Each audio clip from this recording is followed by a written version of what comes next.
why do we start feeling more anxious during the menopause? So there's lots of things going on. So the first thing is that being in your 40s and 50s is a really stressful time. So we are what's called the sandwich generation. So we've got children, often quite young children, but often teenagers, which is a really great sort of not too much hormone from one side and not enough hormone from the other.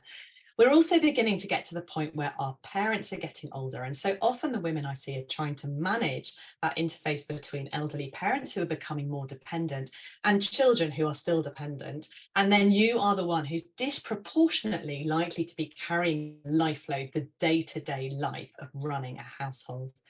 We also know that it's a particularly stressful life stage at work. So many of the women that I'm seeing are now at quite a high level at work. They're at a level with responsibility.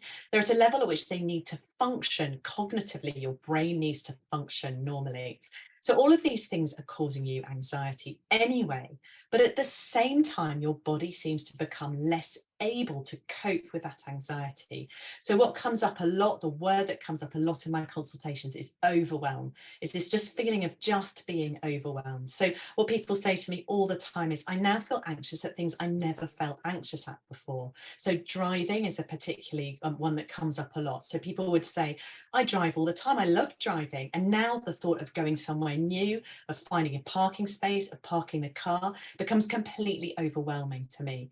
And with anxiety often comes anger and irritability. So people will say, I'm feeling anxious because something new is happening tomorrow.